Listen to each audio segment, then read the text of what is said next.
de la fecha, vamos a continuar con lo que sería piel. Quiero confirmar con ustedes si el día lunes vieron lo que sería melanoma, lesiones melanocíticas. ¿Alguno me puede confirmar eso, por favor?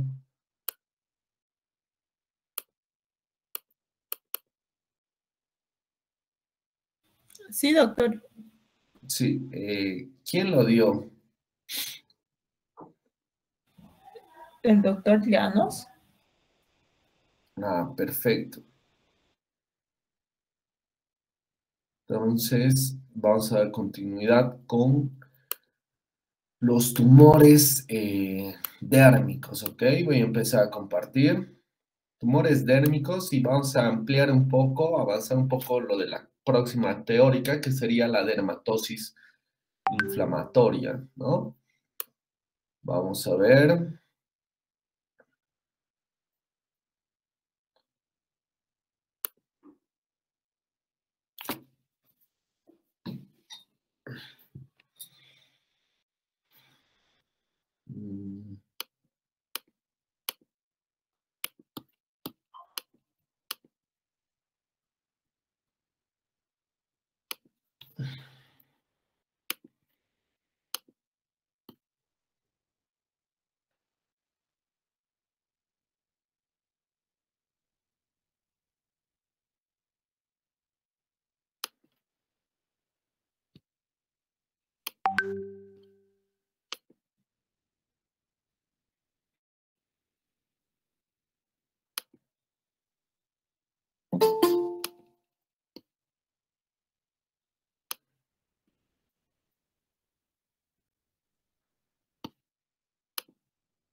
Perfecto. Vamos.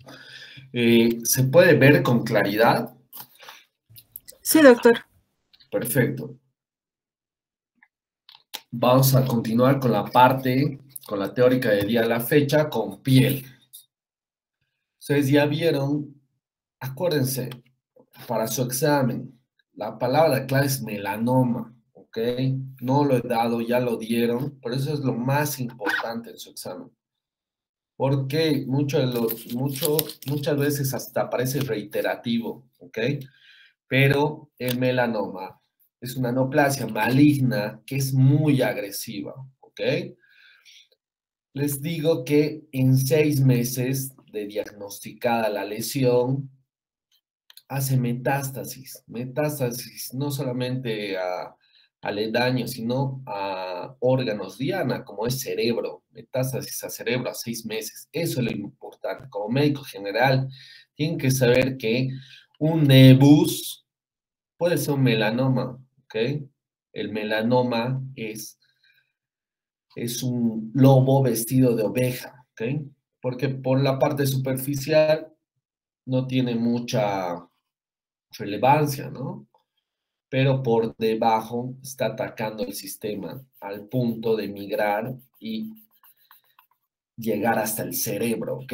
O sea, quiero que haga mucha énfasis en lo que sería melanoma en la parte de piel. Obviamente, los nebus displásicos,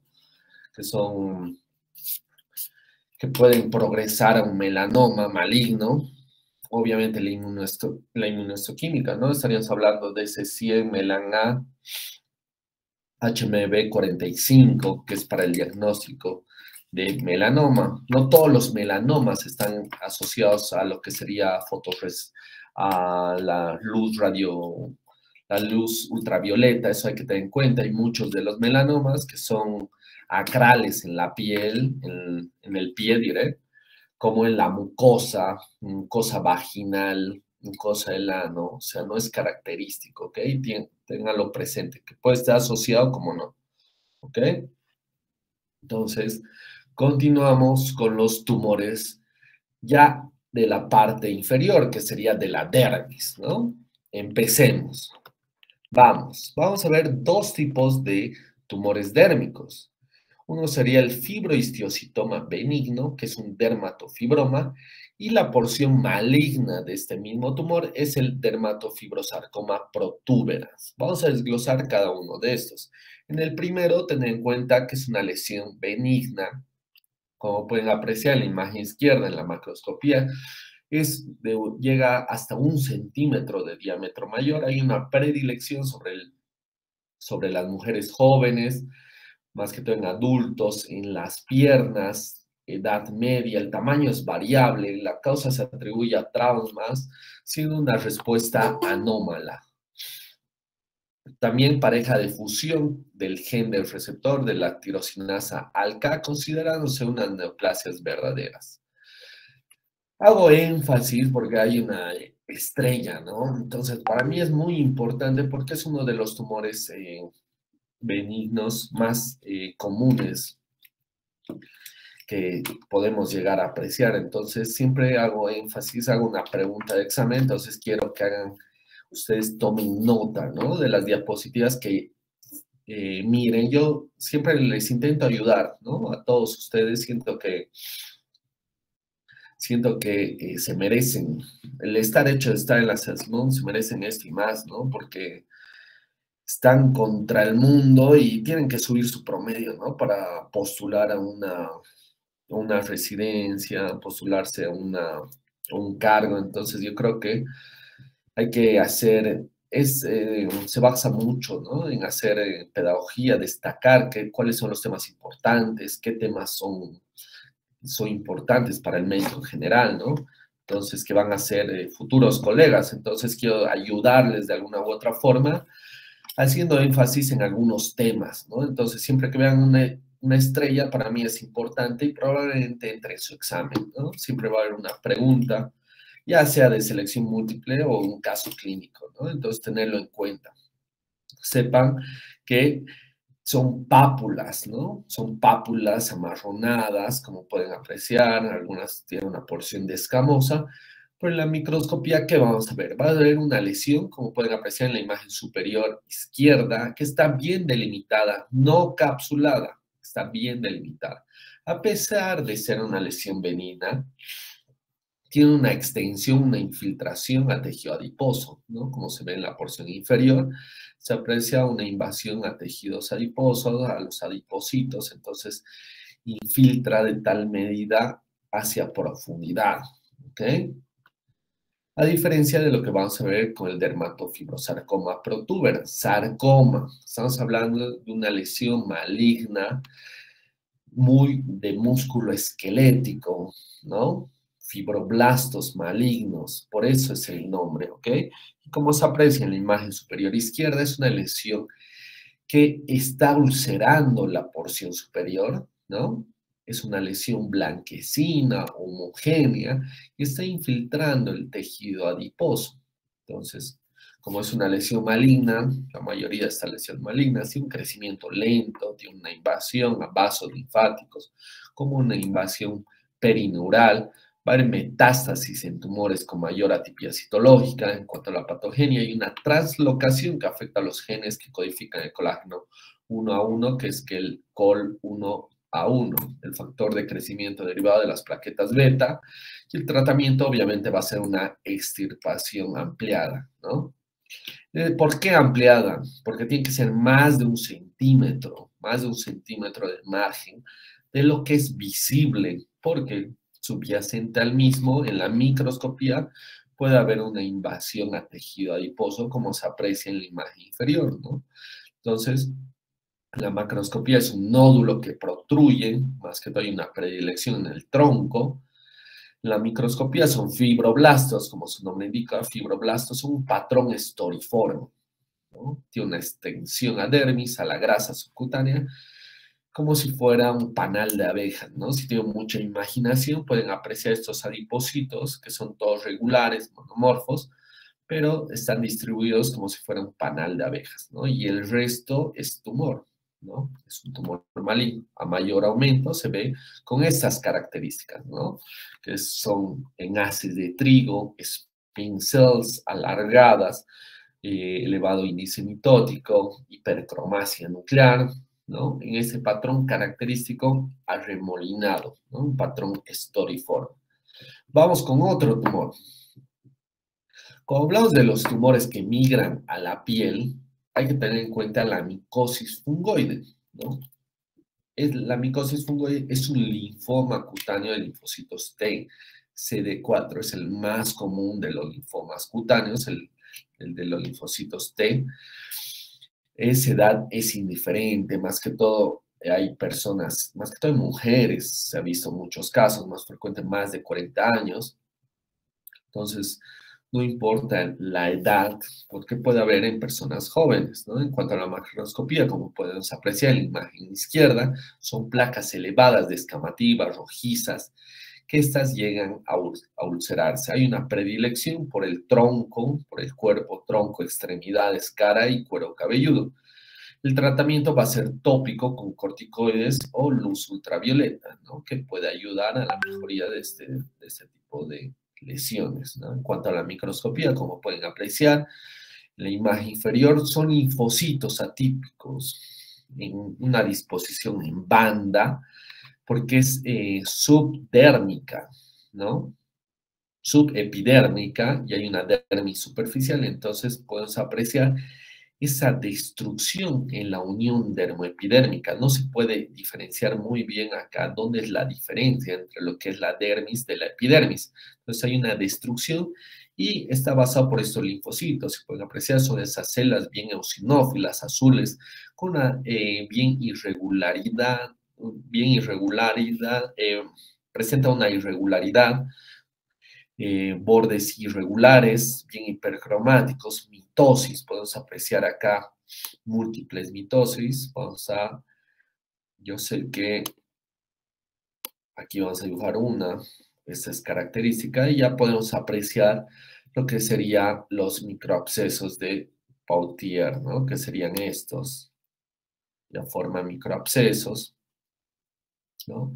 Y lo característico, como les decía, tumores que migran a la piel. Entonces, ven, estos siguen siendo, son linfocitos atípicos, neoplásicos. ¿Y dónde están? En la epidermis. Entonces, han migrado desde la dermis hasta la epidermis. No es normal que haya un linfocito en la epidermis. Entonces, a este fenómeno le llamamos epidermotropismo. Es un fenómeno en el cual el linfocito atraviesa el epitelio, atraviesa hacia la superficie y como pueden apreciar hay una destrucción de los vasos. Este es un vaso y hay una destrucción de los vasos. No se ve el endotelio de los vasos. Hay muchas estructuras y anexos cutáneos que pueden estar afectados a nivel de la unión dermoepidérmica, ¿no? Que eso es característico en este tipo de lesión. Ahora que hemos hablado de los tumores, vamos a avanzar en las dermatosis inflamatorias. Este tema es muy característico. Ten en cuenta que para el dermatólogo es muy importante el diagnóstico final del patólogo, ¿ok? Muchos de los seguros clínicos, si no tienen, digamos, el diagnóstico final de psoriasis, por darles un ejemplo, no llega a cubrirlo todo el tratamiento y son tratamientos largos de toda la vida, entonces es un costo el diagnóstico, ¿no? Tener en cuenta que muchas de las patologías se llegan a aparecer en la clínica, ¿no? Entonces, pero para eso está el patólogo, para dar el diagnóstico final del tipo de enfermedad. Mucho del diagnóstico tiene que ver con una relación clínico-patológica, ¿no? Normalmente los dermatólogos tienen un dermatoscopio, entonces tienen una lupa mayor aumento que pueden ver las características propias de la lesión, ¿no? Pero muchas de ellas son ambiguas, por así decirlo, como vamos a ver en la dermatitis eczematosa, ¿no? Que puede tener, dependiendo la fase, puede ser una fase aguda, pero si la diagnosticamos en una fase crónica, puede tener mucha similitud con lo que sería la psoriasis, ¿no? Entonces, esto quiero que tengan en cuenta, ¿no? Entonces, para el clínico, en este caso el dermatólogo, es muy difícil poder diagnosticar, diferenciar, porque en la clínica las dos lesiones presentan la misma forma, o sea, no es característico. Obviamente el eczema debería ser una dermatosis húmeda, tumefacción, a diferencia de la psoriasis, que es bien seca. Pero cuando hablamos de una dermatitis eczematosa en fase crónica, es similar a la psoriasis, ¿no? Que eso lo vamos a ver a continuación. Entonces, como pueden apreciar, vamos a dividir las aguas de lo que sería agudas y crónicas. Agudas, obviamente por el tiempo, van a ser de días a semanas, va a haber neutrófilos, linfocitos, hasta macrófagos. Va a haber una fase de cambio adaptativa celular, que eso le llamamos edema, tumefacción celular, ¿no? Muchas de esas enfermedades van a ser la urticaria, la dermatitis eczematosa aguda, el eritema multiforme, y en cambio las crónicas van a ser de meses a años. Va a haber cambios en el crecimiento epidérmico, va a haber atrofia o hiperplasia, llegando hasta fibrosis, ¿no? Que es la fase final, ¿no? De una enfermedad crónica, de una dermatosis crónica, ¿no? En este caso, acuérdense que las enfermedades características es la psoriasis, la dermatitis seborreica y el líquen plano, que líquen plano es la enfermedad de las 6P, acuérdense, ¿no? Que eso lo vamos a ver a continuación, ¿no? Vamos, empezamos con la primera, con la urticaria. Entonces, como pueden apreciar en la imagen izquierda, son jabones, son lesiones características. Ustedes ya al próximo año ya van a estar rotando por dermatología y van a ver las características de las lesiones. Nosotros ya le estamos adelantando con estas lesiones que son jabones, que son lesiones sobrelevadas, ¿ok? Tienen estas formas características, ¿no? Y acuérdense que tienen formas geográficas, cualquier índole, y es una fase aguda, desaparece en menos de 24 horas, ¿no? Entonces, estos jabones se han causado por la degranulación localizada del mastocito y se asocia a una hiperpermeabilidad microvascular dérmica. Por ende, se ve esa coloración. Si hay una hiperpermeabilidad vascular, entonces va a tener esa coloración bien rojiza, ¿no? Y va a ser múltiple. Tiene una predilección por el tronco, extremidades, hasta pabellones auriculares. Y se da en pacientes jóvenes, entre 20 a 40 años. Tiene episodios que pueden durar hasta días y pueden persistir hasta meses, pero es raro en los casos. Cuanto a la patogenia, es el resultado de la liberación inducida por los antígenos de mediadores vasoactivos procedentes de los mastocitos. Entonces, en la macroscopía, como pueden apreciar, son pápulas pequeñas pruriginosas, muy pruriginosas, a placas edematosas grandes, ¿no? Formas anulares, lineales, arciformes, geográficas en algunos casos.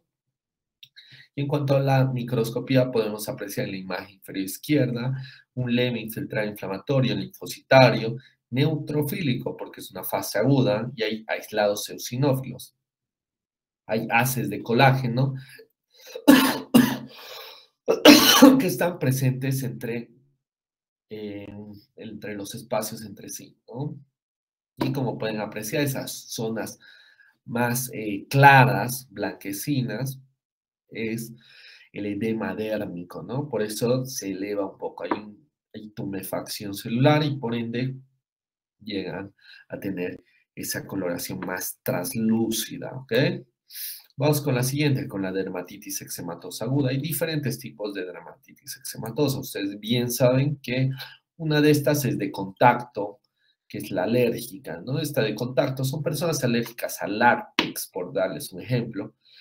La dermatitis eczematosa aguda atópica porque tiene una localización atípica, ¿no? Entonces, esta lesión tiene lugares inusuales, como su nombre indica, que son lesiones flexoras a nivel de los codos, detrás de la rodilla, a nivel del cuello, entre otros lugares, ¿ok? Y la tercera es la eczematosa, que está inducida por fármacos. En la microscopía vamos a ver muchos eosinófilos, ¿no? Cuando es eczematosa por fármacos. Otra es la eczematosa fotosensible, ¿no? Que está expuesta a rayos ultravioleta, que es más sensible y presenta una dermatitis a nivel de la piel. En zonas fotoexpuestas, obviamente va a ser la cara, los brazos, zona del escote en las mujeres, en mayor medida. Y la zona, la quinta, que es la irritante primaria, ¿no? Que es más que todo por detergentes, que pueden lesionar, ¿no? Pueden producir una lesión a nivel de la piel. Ahora, les traigo este esquema, ¿no? En el cual podemos identificar los diferentes estadios de una dermatitis eczematosa. Entonces, como pueden apreciar, hay una evolución de la misma, lo que les decía. Hay A, B, C, D, E, ¿no? Hay 5 fases.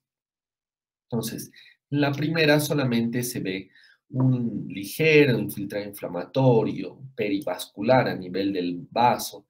Esto se ve a las 24 o 48 horas. En la segunda ya se ve estas áreas de esponjiosis, tumefacción celular, edema intracelular, que son estas zonas, ¿ok? Entonces se empiezan a esparcir un poco las células epiteliales, ¿no? Y forman ya microvesículas. En la tercera fase, ya se puede apreciar una descamación anómala, como pueden apreciar, algunas de estas células ya se empiezan a descamar y el aumento en el tamaño, si se dan cuenta, ya hay una cantosis en relación a la primera, ¿ok? En la segunda ya vamos a ver estas áreas, ¿no? Estos núcleos celulares, haciendo referencia a una hiperparaqueratosis. Entonces es cuando hay un defecto en la maduración, madura muy rápido, ¿no? Por eso hay un engrosamiento de la piel. Tal es el punto que no llega a perder el núcleo en la capa córnea, en la fase final, ¿no? Y por último ya va a haber una hiperkeratosis, va a haber una descamación continua de las células a este nivel y si pueden apreciar, miren el engrosamiento y a esto le llamamos acantosis, que esta es la fase más crónica de lo que sería una dermatitis eczematosa. Entonces, como les decía, el diagnóstico es característico, el diagnóstico es final, en lo que sería un diagnóstico entre lo que sería una dermatitis eczematosa aguda versus una psoriasis, ¿no? Una dermatosis psoriasiforme, una enfermedad de psoriasis. Entonces, es muy difícil para el clínico poder hacer un diagnóstico final solo porque son muy similares. Y eso lo vamos a desglosar en la parte de lo que sería psoriasis, ¿no? Porque hay algunas características que son propias de la enfermedad, a diferencia de lo que sería una dermatitis eczematosa. Pero en la dermatitis eczematosa, acuérdense que, como su nombre lo indica, tiene eczema, entonces va a tener esponjiosis, microvesículas, edema, a diferencia de lo que sería una psoriasis, que va a ser una dermatitis seca, ¿ok? Va a ser seca. Y eso lo vamos a ver a continuación. Otra, hay que tener en cuenta el tratamiento, ¿no? Que es más que todo con corticoides, corticosteroides tópicos que van a ayudar en la desinflamación en este tipo de lesiones, ¿no? En cuanto a la patogenia, se debe a reacciones inflamatorias mediadas por linfocitos T. Más que todo va a haber una hipersensibilidad de tipo 4. Ustedes ya saben, hay 1, 2, 3, 4. Esta es de tipo 4, ¿no? En cuanto a la macroscopía, como pueden apreciar en la imagen superior izquierda, ¿verdad? Son lesiones papulovesiculares rojas con costras descamativas. En la porción inferior ya se aprecia ese edema vesicular, esa porción blanquecina central hace referencia al edema, y aparte de tener esa cantosis, ese engrosamiento de la piel, la hiperkeratosis, que es el desprendimiento de queratina, que sería este, ¿no? Entonces, de esa medida podemos apreciar, ¿no? Esta es la queratosis, la cantosis es el engrosamiento, el edema es este. Entonces, va a haber un denso infiltrado inflamatorio, linfocitario, polimorfo nuclear, neutrofílico, que es este, ¿no? Entonces, podemos apreciar de esta índole la dermatitis eczematosa aguda, ¿no?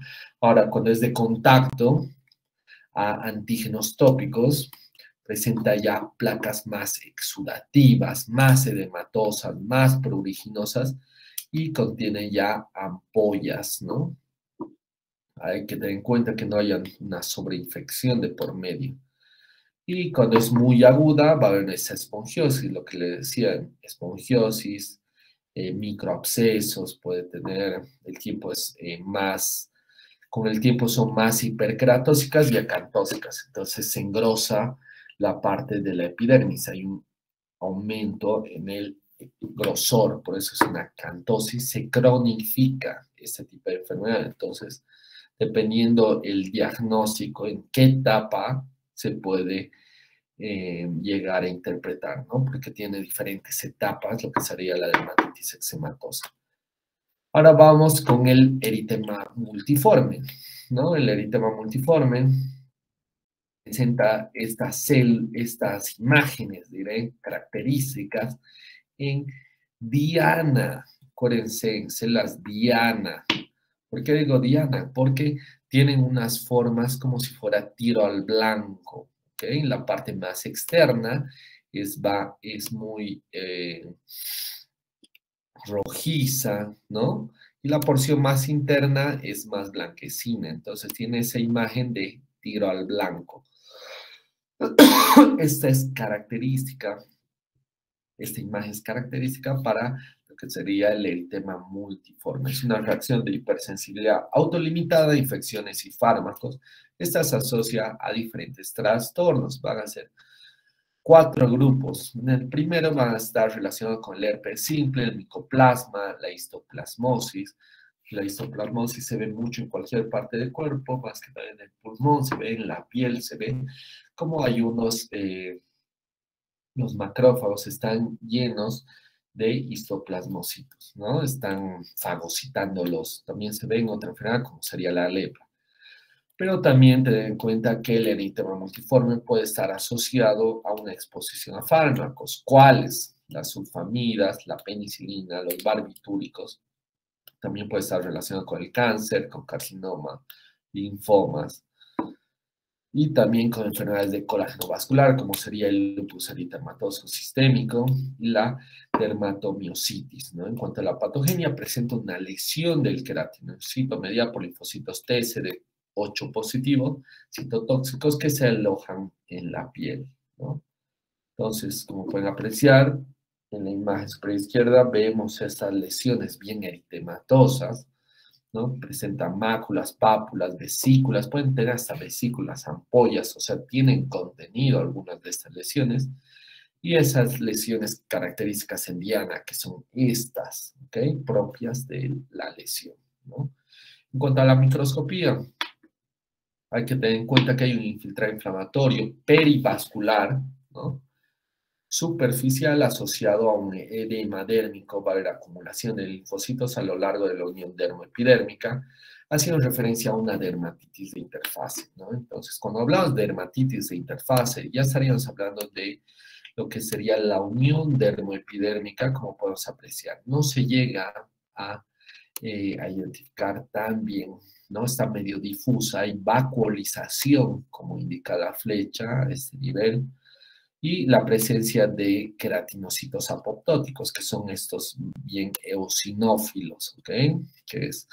Son células son células epiteliales que están muriendo, ¿no? Entonces, tienen una apoptosis, una muerte celular programada, ¿no? Entonces, todavía algunos de ellos se puede identificar en núcleo, pero muchos de ellos ya no se va a identificar en núcleo, ¿no? Cuando ya no tiene núcleo, tiene una cariorexis de destrucción del núcleo, ya podemos identificarlo como un queratinocito apoptótico, ¿ok?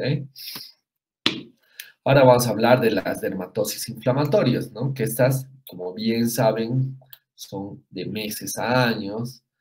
Va a haber cambios en el crecimiento epidérmico, puede estar los dos extremos. Puede haber una atrofia, ¿no? O una hiperplasia, ¿no? Un aumento en el número, como una disminución en el número celular. Y puede culminar con una fibrosis, ¿no? Que sería la parte ya más hialina, colagenizada, ¿no? De las lesiones dérmicas. La principal, por favor, es psoriasis, después seguida de la dermatitis seborreica y por último el líquen plano. La psoriasis, como pueden apreciar en la imagen izquierda, hay múltiples variantes, ¿no?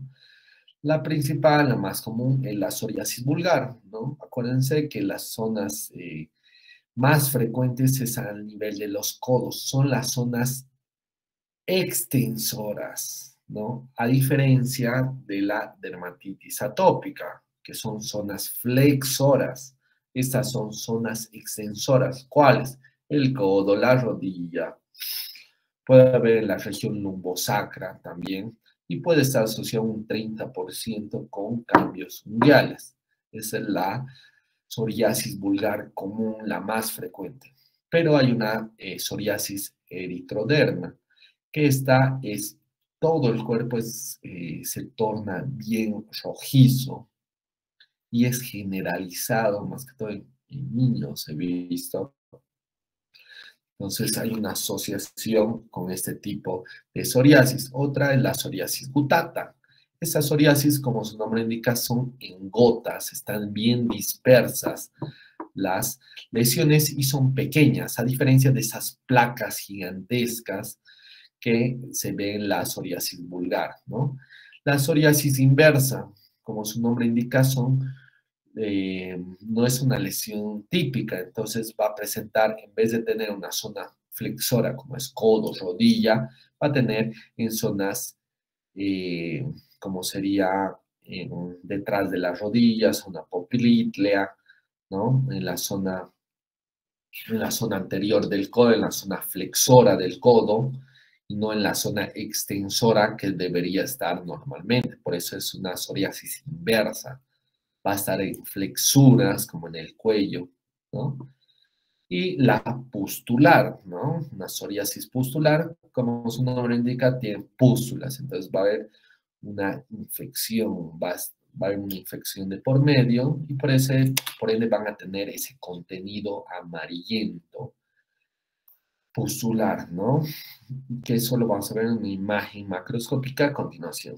Ten en cuenta que esto se ve en cualquier edad de la vida, 1 a 2% se llega a tener, el 15% puede estar asociado a una artritis, en menor medida a una miopatía, enteropatía y hasta VIH-Sida. Contra la patogenia va a haber factores ambientales, genéticos, y puede haber variantes genéticas de la HLA, ¿no? Entonces, de los linfocitos, de los antígenos linfocitos humanos, ¿no? Tener en cuenta que va a haber linfocitos CD4 positivos, linfocitos helper 1, helper 7 y los linfocitos T CD8 positivos, ¿no? Los linfocitos T inducen a la proliferación de estos queratinocitos. Acuérdense que hay un incremento a nivel de la capa, hay una producción excesiva a tal punto que se deja como una placa blanquecina en la porción superficial, ¿no? Hay una replicación muy excesiva en este tipo de patología, entonces se traduce como una placa plateada, ¿no? El tratamiento va a tener inhibidores de los factores de necrosis tumoral, ¿no? Como pueden apreciar en la imagen superior derecha se aprecia lo que sería la psoriasis vulgar y en la izquierda sería ya la pustular, ¿no? Porque por lo que veo tiene pústulas bien amarillentas, ¿no? Esto ya hay que asociarlo, hay que tener en cuenta y tiene que tener un tratamiento asociado a antibiótico terapia, ¿no? Tener en cuenta que son placas de esa coloración, salmón rosado, bien delimitada, cubierta por escamas blanquecinas, plateadas, poco adherentes, ¿no? Entonces, con el roce se desprende mucho, ¿ok? Y no solamente acá, se aprecia mucho también en el cuero cabelludo. Entonces, hay que hacer ya unas que diferencian con caspa, ¿no? Pero ya que tenga múltiples lesiones en cuerpo, ya se puede asociar a este tipo de patología, ¿no? En cuanto a la microscopía, vamos a ver una acantosis, un alargamiento regular. Acantosis, como les decía, es el engrosamiento de la piel. Todo esto está engrosado, no es normal. Puede haber una acantosis, ¿ok? Ortoacantosis, ¿dónde? En la palma de los pies, ¿ok? En la palma de las manos, en la planta de los pies, se puede ver ese engrosamiento, pero es normal de la piel. pero a nivel de otras regiones como el codo, región interglútea, la rodilla, no tiene por qué ser gruesa la epidermis, ¿no? En este caso se ve esa acantosis característica. No solamente eso, presenta esta elongación de las papilas, como pueden apreciar, y son regulares, todas son del mismo tamaño. Esto es característico, ¿ok? Simula un peine, porque tiene esa forma, tiene esa acantosis, acantopapilomatosis sería en este caso. Acantopapilomatosis regular, son del mismo tamaño que simula un peine. También hay una disminución, miren, del estrato granuloso. Hay una pérdida acá del estrato granuloso, no se puede identificar, debería haber una capa, aunque sea delgada, en la psoriasis se pierde. Hay aumento a nivel de las papilas, aquí se ven múltiples vasos, ¿ok? Que eso igual es característico. Y como pueden ver, esta es ya la hiperparaqueratosis, ¿no? Queratina, hay un desprendimiento, hay un incremento en la queratina. ¿Y por qué digo paraqueratosis? Porque también tiene núcleos. Entonces hay una alteración a nivel de la maduración celular. No debería haber núcleos a nivel de la capa córnea. En este caso hay, entonces es una hiperparaqueratosis, ¿no? Vamos. Continuamos con la dermatitis seborreica. La dermatitis seborreica es muy común, ¿ok? Entonces, más que todo, tienen que tener en cuenta en el 15% de la población general hay una elevada densidad de las glándulas sebáceas a nivel de la cabeza, frente, entrecejo, muchos de los pacientes he visto hasta en la nuca, ¿ok? Entonces, ellos ven una costra y dicen, ah, no, esto es por falta de hidratación y se ponen cremas. No, no, hay que hacerse un tratamiento especial porque hay un incremento en el sebo. La patogenia es con un aumento en el sebo, entonces ante una respuesta de andrógenos a nivel de los folículos sebáceos, ¿no? De los folículos pilosos hay mayor cantidad de folículos sebáceos, entonces hay un incremento de lo que sería el sebo, ¿no? Entonces hay que tener en cuenta eso, ¿no? Entonces presentan eso en la macroscopía, van a tener esa descamación característica en este tipo de lesión, ¿no? Son máculas, pápulas, sobre una base eritematosa, amarillenta, grasienta, asociada a descamación costrosa extensa, ¿ok? Y en la microscopía ya se puede apreciar igual esa cantosis, ese engrosamiento de la piel, pero esta área central está asociada a una dermatitis espongiótica, ¿no? Entonces va a haber mucho edema de por medio, tumefacción celular, esas áreas más blanquecinas hace referencia a la espongiosis que llega a tener a nivel celular, ¿no? Y por último tenemos el líquen plano, como les decía, son las 6P. ¿Cuáles son las 6P? Que presentan pápulas, placas planas, poligonales, tienen angulaciones, las lesiones, de qué coloración purpúricas y muy pruriginosas. Por eso son las 6P. Esta es una lesión autolimitada y tiene una resolución espontánea de 1 a 2 años, pero tener en cuenta que hay una asociación con el carcinoma epidermoide. Por favor, chicos, anótense esto, es muy importante. Hay una asociación con un carcinoma epidermoide, ¿ok? Se cree que se puede originar de un líquen plano, entonces puede evolucionar ya con atipia citológica, pleomorfismo nuclear, alta relación nucleocitoplasmática, elevado índice mitótico, ¿ok? Que esto ya nos orientaría a una lesión maligna, ¿no? Un carcinoma escamoso, carcinoma epidermoide, pudiendo llegar a ser queratinizante como no queratinizante. En cuanto a la patogenia, va a haber una alteración de los antígenos de las células epidérmicas basales o en la unión dermoepidérmica, que este es el desencadenante, un ante una respuesta de los linfocitos T citotóxicos, especialmente los CD8 positivos. Entonces, como pueden apreciar, tienen esa imagen en placa y presentan esta red característica, esta red blanquecina, ¿ok? Entonces, esas rayas, ¿no? Esos puntos, esas líneas blanquecinas, las llamamos estrías de Wickham, ¿no? Que son, se crean en zonas de hipergranulosis. Entonces, esto mucho nos orienta al líquen plano. En cuanto a la microscopía, es muy inespecífica, ¿no? Porque es otro tipo de dermatitis de interfase. Ya hemos visto dermatitis de interfase, esta es una más, ¿no? Entonces, ¿qué es lo que vamos a ver? Un denso infiltrado inflamatorio, linfocitario, a lo largo de la unión dermoepidérmica. Entonces, ya podemos asociarlo a una dermatitis de interfase, ¿no? Cuando hay una alteración a nivel de la unión dermoepidérmica, ¿no? A nivel de esta unión. Entonces, por ejemplo, en esta área ya puedo ver que hay una vacuolización a nivel de la unión, ¿vale? La presencia de queratinocitos, disqueratinocitos apoptóticos, los que hemos visto bien eosinófilos, ¿ok? Entonces, presentan estos queratinocitos basales, muestran una degeneración, necrosis, apoptosis, hay muerte de estos queratinocitos basales. Pero si están a nivel de la superficie de la dermis papilar, ya los llamamos los cuerpos coloides o de Cibaté, ¿no? Entonces, eso igual es característico. Miren, hasta hay un hemosiderófagos, ¿ok?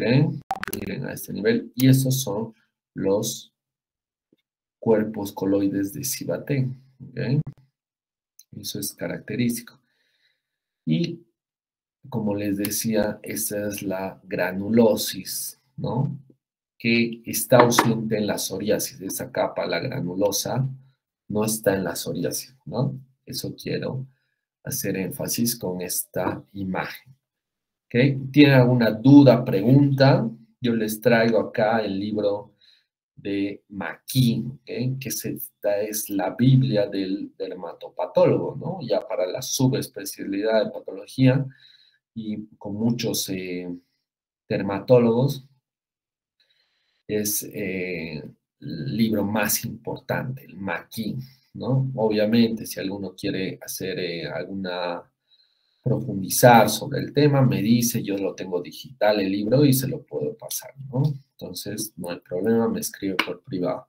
Ahora, eso sería todo. ¿Tiene alguna duda, pregunta?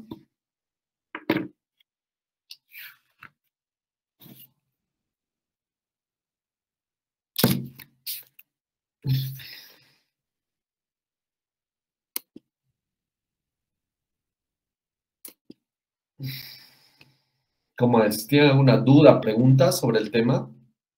Tal vez quieran que haga aclaración.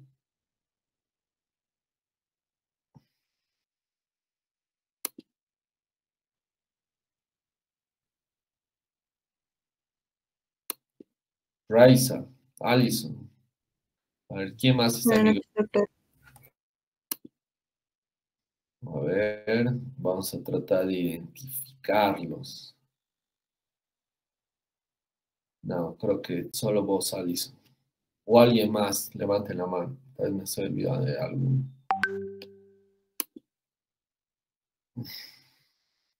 Ok, perfecto. Entonces, si no hay más dudas, nos veríamos la próxima clase teórica. Ya, obviamente, es post semana médica, ¿ok? Entonces, ¿tiene alguna duda, pregunta?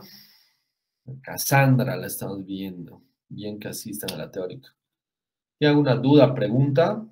Si no, nos vemos después de la semana médica, ¿no? El día lunes continuamos. Sería el día 23 a las 8 nos vemos. Ya con la parte de tejido óseo, ¿no? Si no me equivoco. No, enfermedades ampollares tendrás que ver. Enfermedades ampollares. Ya, entonces, como no hay más preguntas, nos despedimos. Se cuidan, que les vaya excelente, descansen. Hasta luego, doctor. Gracias. Chao, se Hasta cuidan. luego, doctor. Gracias. Chao, se cuidan.